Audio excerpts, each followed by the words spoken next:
Dans cette vidéo, je vais vous présenter le makeover de mon portfolio. Donc on va voir mon ancien portfolio et le nouveau et je vais vous expliquer tous les changements que j'ai effectués et pourquoi.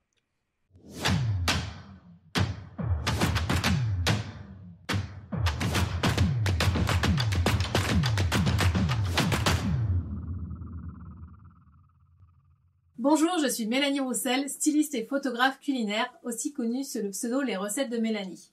Je forme et accompagne les passionnés de food à réaliser des photos alléchantes pour qu'ils puissent enfin vivre de leur passion.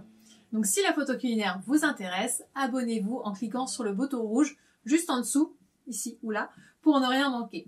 Je publie une vidéo tous les samedis. Et avant de passer au contenu de cette vidéo, je vous informe aussi que vous pouvez télécharger mon guide sur le matériel en photo culinaire gratuitement en cliquant sur le lien sous cette vidéo. Avoir un portfolio, c'est très important quand vous êtes photographe, que vous soyez photographe culinaire ou autre, parce que ça permet de montrer votre travail. Bien sûr, vous pouvez avoir une galerie sur Instagram, mais un portfolio, ça va faire beaucoup plus professionnel et puis surtout, vous serez maître de votre site internet, contrairement à Instagram où du jour au lendemain, notre compte peut être supprimé. Sur votre portfolio, je vous conseille d'avoir des photos évidemment exemples de votre travail pour montrer au client votre style ou ce que vous pouvez faire. Et puis également une page contact où le client pourra prendre contact avec vous, ainsi qu'une page à propos où vous pourrez vous présenter un peu plus en détail. On aime bien savoir à qui l'on s'adresse. Donc voilà pour les pages que je recommande. Après, vous pouvez ajouter d'autres pages si vous le souhaitez. On va voir ce que j'ai fait pour ma part. Alors là, c'est mon ancien portfolio, donc il y a vraiment tout ce qu'il ne faut pas faire dedans.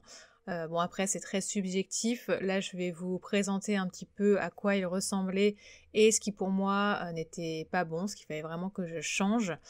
Et encore une fois c'est subjectif, il y a peut-être des photographes qui vous diront qu'il faut procéder comme ci, comme ça, chacun a son avis.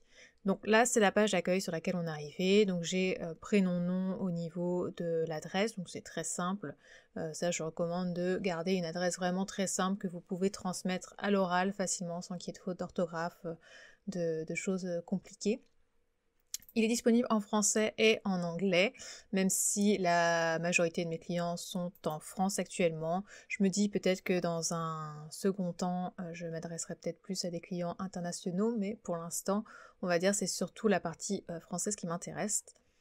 Donc on a une photo en page d'accueil où là on a une photo de voyage avec la phrase redécouvrir le monde, la photographie, en voir plus, et ensuite dessous on a un grand espace blanc avec ensuite un lien vers une page Facebook et un compte Instagram.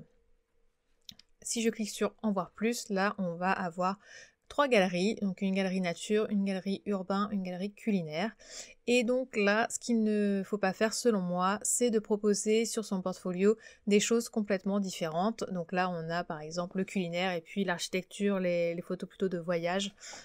Donc je préfère avoir un portfolio qui va être vraiment spécialisé. Même si vous avez par exemple 2 types de photographies que vous proposez, le culinaire et le voyage, il vaut mieux selon moi avoir 2 portfolios parce qu'un client qui a envie de photos de produits, de produits alimentaires préférera s'adresser à quelqu'un qui est vraiment spécialisé dans le culinaire. C'est vrai, on aura tendance à penser que quelqu'un qui est spécialisé dans le culinaire aura peut-être plus d'expérience, plus de matériel et peut-être une meilleure vision pour mettre en valeur son produit alimentaire plutôt que quelqu'un qui propose du culinaire, du mariage et autres. Donc quelqu'un de spécialisé sera plus expert et sera peut-être plus polyvalent pour répondre aux besoins que l'on a en tête. Donc c'est pour ça que je trouve qu'il est mieux de se spécialiser, en tout cas sur son portfolio, de présenter qu'un seul type de photographie. Après ça peut être des types de photographies très proches, comme par exemple le culinaire avec le monde de l'artisanat, où là on va avoir des choses quand même assez similaires, ou le culinaire et la photo de produit, où on va avoir 2 types de photos de nature morte, donc ça va être vraiment très proche, mais là quand on a des choses aussi différentes, vaut mieux vraiment complètement distinguer. Donc là, vous allez voir que je vais complètement revoir cette partie-là. Je vais enlever tout ce qui est partie voyage, puisqu'à l'époque, quand j'avais créé ce portfolio, je pense que c'était en 2018 ou en 2019, C'était surtout pour montrer mes photos de voyage que je souhaitais commercialiser en print, donc à imprimer, encadrer. Mais là, j'ai complètement revu cette partie-là. C'est quelque chose sur lequel je me suis pas du tout concentrée. Et là, je souhaite vraiment me concentrer sur la partie culinaire. Et je vais plutôt découper ce culinaire en différentes galeries. Après, quand je clique sur une des galeries, on va retrouver toutes mes photos. Donc là, j'ai vraiment choisi les photos qui me plaisent le plus, les photos que j'aurais envie de réaliser pour des clients et essayer d'avoir des styles différents. Donc je les ai classés par couleur, enfin triés par couleur en tout cas. Donc là, j'ai une seule galerie, il y a quand même pas mal de photos et on voit que ça part des photos les plus sombres à des photos peut-être un peu plus colorées, un petit peu plus claires. On va revoir un petit peu toutes les tonalités. Ça montre que je propose différents types de photos, de prestations, différents styles, et donc que je suis polyvalente. J'ai également de la photo de restaurant, de la photo de produits bruts, de la photo plutôt de plats, de boissons, etc. Donc on voit que je propose différentes choses. La galerie, au niveau du nombre de photos par galerie, j'ai pas forcément un nombre précis à vous recommander. Par contre, évitez d'avoir des galeries qui sont vides, c'est-à-dire avec 4-5 photos. Parce que quand un client potentiel va tomber dessus, il va se dire bon bah là sur cette partie-là, clairement il n'a pas beaucoup d'expérience, donc je vais pas être rassurée pour travailler avec lui sur cette partie-là. Donc je pense qu'une trentaine de photos sur une galerie, c'est plutôt un bon chiffre. Après, évitez non plus d'avoir des centaines de photos parce que ça va être trop long à scroller. Là, je trouve qu'il y en a quand même beaucoup. Bon après, voilà, ça s'affiche assez rapidement. C'est ça qui est important aussi, c'est de voir le temps de chargement.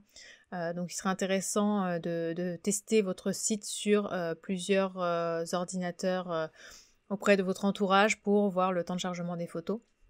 Donc il faut que le temps de chargement soit assez rapide, mais que la qualité des photos soit quand même importante. Donc ce que je vous conseille, c'est que quand la personne clique sur une photo, vous puissiez l'afficher en grand, enfin la personne puisse l'afficher en grand, d'une bonne qualité pour voir plus de détails. Là, ce que j'ai fait, c'est qu'on ne peut pas faire de clic droit sur les photos, et ça c'est également quelque chose que je conseille pour éviter que les photos puissent être téléchargées et utilisées à votre dépens. Après, ça n'empêche pas la personne de faire un copier-coller image, enfin une capture d'écran, mais bon, après, il est difficile de se protéger de cela. Donc là, voilà, je trouve que la galerie est plutôt pas mal. Moi, je vais la redécouper, vous allez voir, selon différentes catégories. Donc on a l'accueil, on l'a vu, le portfolio, c'est ce qu'on vient de voir, et après on va avoir la page à propos, où là j'ai une photo de moi. Donc je vous recommande d'avoir une photo de vous, mais évitez une photo où on ne voit pas votre visage. Donc là c'est le cas, je suis derrière l'appareil photo, ok on voit que je suis photographe, mais on ne voit pas du tout qui je suis. Donc je vais changer cette photo pour qu'on puisse me voir. Et puis là j'explique en gros comment j'en suis arrivée à la photographie.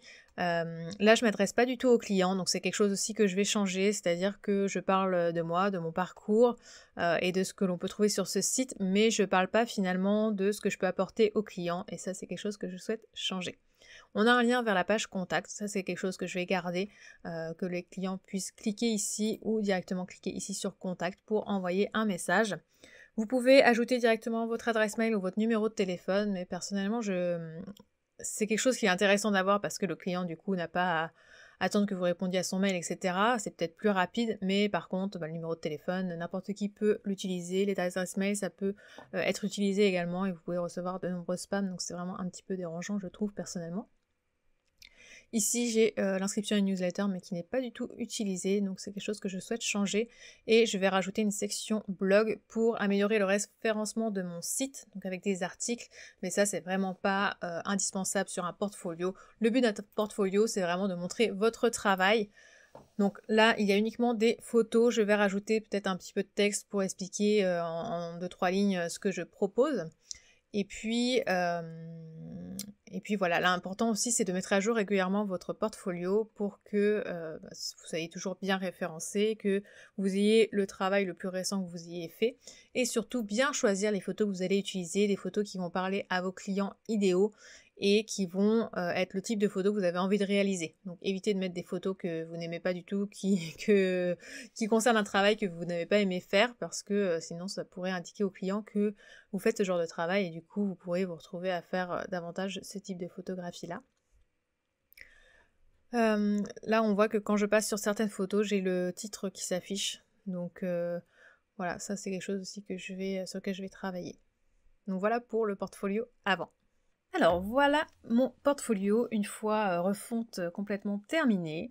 Donc en fait j'ai tout repris, chaque page a été modifiée. Finalement c'est quasi comme si j'étais repartie de zéro. Et donc je me suis vraiment consacrée sur tout ce qui est photo culinaire. Donc il n'y a plus du tout de photos de voyage et autres. Donc sur la page d'accueil, on retrouve un petit peu la même arborescence. Il y a une nouvelle page qui a vu le jour, c'est la page service, que je vais sans doute renommer d'ailleurs en prestation. Donc là, le portfolio, il est à jour, il est en ligne, vous pouvez aller le consulter, il sera dans la description de cette vidéo. Juste, il se peut que je le mette à jour régulièrement, déjà en ajoutant de nouvelles photos, et puis il y a peut-être aussi quelques textes qui vont évoluer. Un portfolio, c'est fait aussi pour vivre avec votre activité.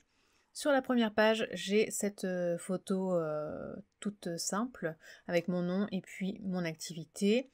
En voir plus, on va tomber sur le portfolio et en dessous, j'ai mon feed Instagram avec un lien vers mon compte Instagram, ma chaîne YouTube sur laquelle vous êtes et puis mon compte LinkedIn. Si je vais sur en voir plus ou portfolio, là je vais arriver sur 3 pages. Donc il va y avoir la photo culinaire, la photo de restaurant et la photo de traiteur Dark Kitchen, puisque c'est les 3 types de photos sur lesquelles j'ai décidé de me concentrer. Donc dans chaque catégorie, on va retrouver ensuite vraiment un portfolio avec de nombreuses photos. Donc là, il me reste à modifier le texte qui s'affiche quand on passe sur les photos pour avoir non pas un nom de fichier, mais la description de la photo. À la fin, comme sur chaque page, on va retrouver le lien vers mes réseaux sociaux. Dans la page service, donc j'ai ajouté tous les types de services que je propose. Ça, c'est quelque chose qu'il n'y avait pas du tout avant et ça permet de montrer autre chose que les photos, puisque finalement, quand on a un site avec uniquement des photos, les personnes auront tendance à penser que vous faites uniquement de la photo, mais finalement, pour ma part, je crée également des recettes. Je fais également des articles sponsorisés sur mon blog, je peux faire de la vidéo et des formations photos. Donc je trouvais ça bien de pouvoir faire apparaître tout ce que je peux proposer avec une page contact. Et puis ce qui est nouveau aussi, c'est la partie témoignage avec quelques retours clients. Sur la page à propos, j'ai modifié ma photo, donc c'est une photo où je n'ai plus l'appareil devant le visage. Malgré tout, je ne regarde pas devant l'écran. C'est vrai que j'aurais tendance à conseiller de prendre une photo où on regarde l'objectif, en tout cas on regarde la personne qui va regarder à travers son écran. J'en ai pas forcément sous la main, donc c'est peut-être quelque chose que je ferai un autoportrait, un autre type d'autoportrait et que je viendrai compléter. J'ai également modifié le texte en vraiment me faisant la part au client plutôt qu'en racontant ma vie, pour être clair. Et puis après, on a la page contact où là, tout simplement, on va avoir le formulaire de contact et puis il y a toujours le lien vers la newsletter qui aujourd'hui n'existe pas. Enfin, en tout cas, il n'y a pas de mails qui sont envoyés, mais il va y avoir bientôt une nouvelle catégorie qui sera blog avec uniquement des articles sur la photo culinaire. Je vous en parlerai sans doute prochainement sur Instagram. Donc voilà pour le makeover de mon portfolio. Comme vous voyez, ça a beaucoup évolué.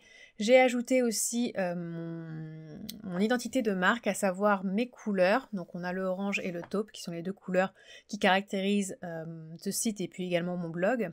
Donc je les ai choisis avec attention et puis on va retrouver aussi une police qui est, les deux polices qui sont celles qu'on retrouve également sur mon blog, qui correspondent à mon identité de marque.